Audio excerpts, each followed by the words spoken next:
이번에는 뺄셈 강의를 들으면서 우리는 어떠한 일을 해야 되는지에 대해서 알아보도록 하겠습니다.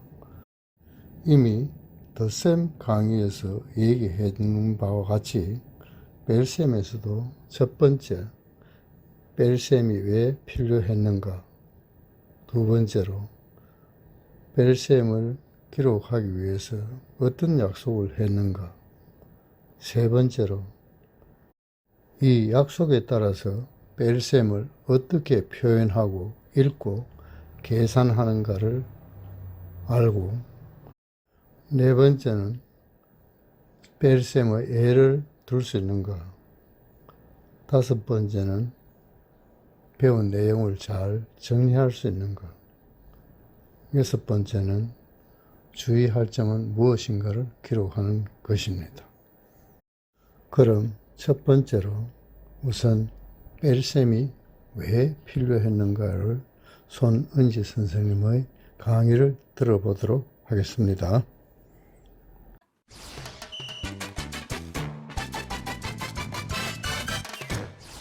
귀여운 참새들이 나뭇가지에 앉아서 사이좋게 놀고 있었어요. 몇 마리의 참새들이 있는지 같이 수를 세어볼까요?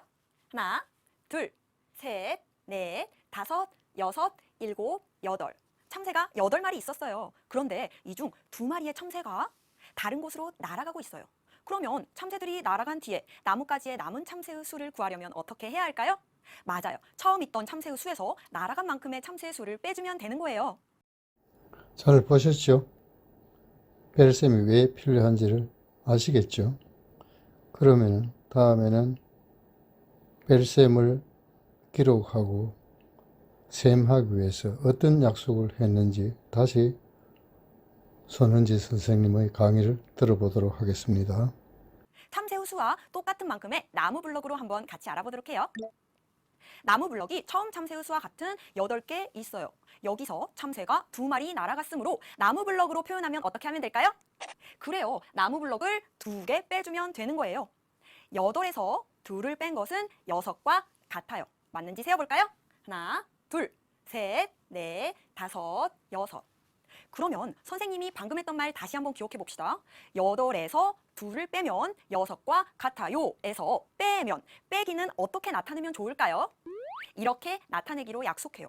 그리고 6과 같아요 에서 같다는 어떻게 나타낼 수 있을까요? 지난 시간에 덧셈식 쓰고 읽기에서 이미 한번 연습했어요. 바로 같다는 이렇게 나타낼 수 있는 거예요. 어떤 약속을 했는지 잘 아시겠죠? 새의 마리수는 숫자로 표시했죠. 그 다음에 날아갔다는 좀 말을 바꾸어서 빼면으로 이렇게 바꾸었습니다. 이것을 뺄셈 기호로 표시를 했습니다. 몇 마리가 있습니까는 말을 바꾸어서 같습니다. 이렇게 해서 등호로 표시를 했습니다. 이번에는 약속된 기호를 사용해서 뺄셈을 어떻게 표현하고 읽고 계산하는지를 강의를 들어보세요. 그러므로 우리 남은 참새의 수를 구하기 위해서 뺄셈식을 써본다면 이렇게 쓸 수 있는 거예요. 8 빼기 2는 6. 그리고 이 뺄셈식은 2가지 방법으로 읽을 수 있어요. 다 같이 한번 읽어볼까요? 먼저 8 빼기 2는 6과 같습니다 라고 읽을 수 있고요. 두 번째로는 8과 2의 차는 6입니다 라고 읽을 수 있는 거예요. 그런데 친구들이 처음 보는 말이 등장했어요. 8과 2의 차는 6입니다 해서 차는 우리 친구들이 처음 보는 말이죠. 쉽게 바꿔서 이해하면 어떤 수에서 다른 수를 뺀 값이라는 뜻을 가진 말이에요. 즉 다시 말해서 8에서 2를 뺀 값이라는 뜻인 거예요. 모두 알겠죠? 그림과 같이 뺄셈을 쓰고 읽는 방법을 아시겠죠? 그리고 계산하는 방법도 아시겠죠? 그럼 이제부터 뺄셈의 계산법을 잘 유의해서 문제 2개를 풀어보도록 하겠습니다.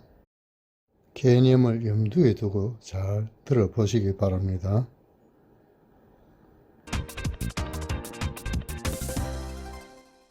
오늘의 첫 번째 문제 풀어볼까요? 그림에 알맞은 뺄셈식을 쓰고 읽어보세요. 풍선 그림이 보이네요. 그림을 잘 보고 어울리는 수를 넣어 뺄셈식을 완성하고 그리고 그 뺄셈식을 읽어보는 문제예요. 풍선이 처음에는 몇 개 있었나요?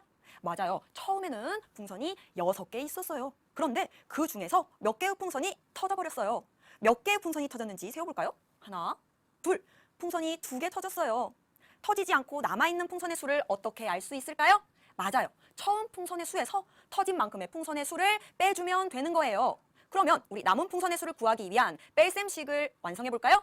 처음 풍선의 수인 6 빼기 터진 풍선의 수 2는 자, 남은 풍선 몇 개인가요?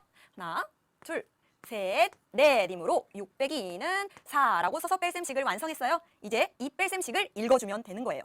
뺄셈식은 2가지 방법으로 읽을 수 있었죠. 먼저 첫 번째는 6 빼기 2는 4와 같습니다로 읽을 수 있고요. 그리고 문제에 나온 것처럼 이렇게 읽어줄 수 있어요. 6과 어떤 수의 차는 어떤 수입니다. 자, 순서대로 집어넣어주면 되겠죠? 6과 2의 차는 4입니다. 또 풀어볼까요? 40번 문제예요. 수 카드 중에서 두 수의 차가 가장 큰 경우 그때 차는 얼마인지 풀이 과정을 쓰고 답을 구하세요. 이 문제를 묻고 있는 거예요. 그러면 이 문제를 해결하기 위해서는 언제 두 수의 차가 가장 커지는지를 알아봐야겠네요. 일단 수를 순서대로 한번 써볼게요. 순서대로 1, 2, 3, 4, 5, 6, 7, 8, 9 이렇게 썼어요. 만약에 9에서 가장 가까이 있는 8을 빼면 그 값은 얼마인가요? 1이죠. 이번에는 가장 멀리 있는 2를 빼면 얼마인가요? 9에서 2를 빼면 8이에요. 즉 친구들 정리하면요. 가장 큰 수에서 가장 작은 수, 멀리 있는 수를 빼면 그럴수록 차는 커지는 거예요. 우리도 이 문제를 해결하기 위해서 4장의 수카드 중에 가장 큰 수카드에서 가장 작은 수카드를 빼주면 그 차가 큰 거예요. 1번 문제의 답은 그래서 이렇게 쓸 수 있겠네요. 가장 큰 수에서 가장 작은 수를 빼는 뺄셈식을 만들어주는 거예요. 그러면 우리 7, 8, 4, 3 중에서 수를 순서대로 썼을 때 가장 뒤에 있는 큰 수는 무엇인가요? 바로 8에서 가장 작은 번째 미션까지 멋지게 성공했어요. 화면에 보이는 것이 뺄셈의 한 예가 되겠습니다. 보시면 아시겠죠?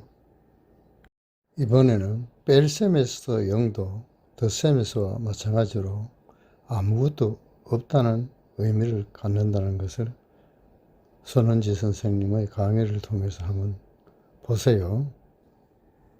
기차를 타고 가다가 집에 내려줄 친구가 없는지 물어봤어요. 그런데 아무도 안 내렸어요. 몇 마리의 동물들이 내린 건가요? 0마리의 동물이 내린 건가요?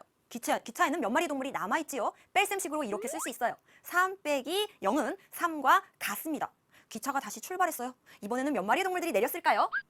모두 내렸어요. 그럼 기차에는 이제 몇 마리의 동물이 남은 건가요? 뺄셈식으로 이렇게 쓸게요. 3 빼기 3은 0과 같습니다. 다시 한번 정리해보면요. 3 빼기 0은 3과 같습니다. 그리고 3 빼기 3은 0과 같습니다. 3에서 3 전체의 수를 뺐더니 0이 되어버렸네요. 이제 뺄셈 강의는 다 들었습니다. 이제 우리는 들은 내용을 정리하는 일만 남았습니다. 그러면은 정리할 내용은 첫 번째로 뺄셈은 왜 도입되었는가, 그 다음에 약속은 무엇인가, 그 다음에 약속에 따라서 뺄셈을 어떻게 쓰고 읽고 계산하는가, 그 다음에 예제를 만들어 보는 것, 그 다음에는 주의사항을 써놓는 일이 되겠습니다. 그럼 지금부터 내가 정리해둔 것을 보여드리도록 하겠습니다.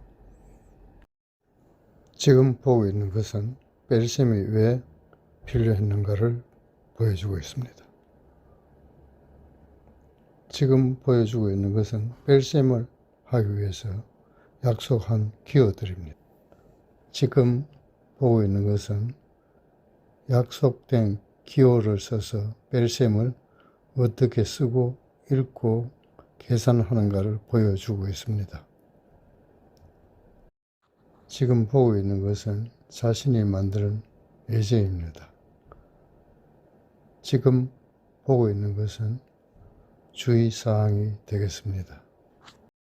이제 초등학교 수준을 넘는 질문을 한번 해보도록 하겠습니다. 먼저 손은지 선생님의 차에 대한 설명을 들어보도록 하겠습니다. 처음 보는 말이 등장했어요. 8과 2의 차는 6입니다. 해서 차는 우리 친구들이 처음 보는 말이죠. 쉽게 바꿔서 이해하면 어떤 수에서 다른 수를 뺀 값이라는 뜻을 가진 말이에요. 즉 다시 말해서 8에서 2를 뺀 값이라는 뜻인 거예요. 모두 알겠죠? 자, 잘 들어보셨죠? 지금 화면에 나와 있는 7 빼기 3, 3 빼기 7. 둘 다 맞습니까? 틀립니까? 또 손은지 선생님은 차를 더 명확하게 설명을 하고 있습니다. 한번 들어보시죠. 그런데 친구들 혹시 선생님과 핵심 충전에서 있었던 거 기억하고 있나요? 어려운 말이 하나 있었죠? 차라는 말이었어요. 이 차라는 말이 어떤 뜻으로 쓰인다고 했는지 다시 한번 살펴볼까요? 오늘의 핵심 팡팡! 차는 어떤 수에서 다른 수를 뺀 값이에요. 그런데 우리 친구들이 이렇게 질문할 수 있어요. 선생님, 2에서 6을 뺀 값도 차라고 할 수 있나요? 아니에요. 차는 항상 더 큰 수에서 작은 수를 뺀 값인 거예요. 이 문제에서도 더 큰 수인 6에서 작은 수인 2를 빼서 바로 그 값인 4를 구하게 된 거예요. 모두 알겠죠? 잘 들었습니까? 이번엔 어떻습니까? 7 빼기 3, 3 빼기 7. 둘 다 맞습니까? 이와 같이 우리가 약속에 따라서 이것이 맞을 수도 있고 안 맞을 수도 있습니다. 처음에 선생님이 차를 설명할 때는 어떤 수에서 다른 수를 빼면 그것을 차라고 했을 때는 두 개 다 맞는 것입니다. 그러나 더 명확하게 정의한 큰 수에서 작은 수를 뺀 것이다. 이렇게 하면 7 빼기 3만 맞고 3 빼기 7은 틀린 것입니다. 초등학교에서는 3 빼기 7은 취급하지 않습니다. 그럼 만약에 고등학생이 지금 이 강의를 보고 있다면 당신은 3 빼기 7을 설명할 수 있는 하나의 예를 들어서 설명할 수 있겠습니까? 하나의 예를 들어서 설명해 보도록 하겠습니다. 지금 내가 2,000원의 돈을 갖고 있습니다. 그런데 다른 사람이 내한테 10,000원을 빌려달라고 합니다. 그러면 나는 지금 8,000원이 부족하지요. 이것을 수학적 형식으로 표시하면 2,000 마이너스 10,000 이렇게 하면 마이너스 8,000이 나옵니다. 즉, 이 마이너스란 것은 내가 준비해야 된다는 의미의 마이너스입니다. 그 부족한 부분이 바로 8,000원이다. 이렇게 나타낼 때는 3 마이너스 7 이와 같이 표시할 수 있는 것입니다. 자, 이제 여기서 덧셈과 뺄셈에 대한 강의를 마치고 다음 시간에는 덧셈과 뺄셈이 섞여 있는 것에 대해서 설명을 드리고 이어서 문제를 출제할 때 사람의 그 약점을 어떻게 파고들고 출제를 하는가 하는 것을 보여드리도록 하겠습니다. 다음 시간을 많이 기대해 주시기 바랍니다.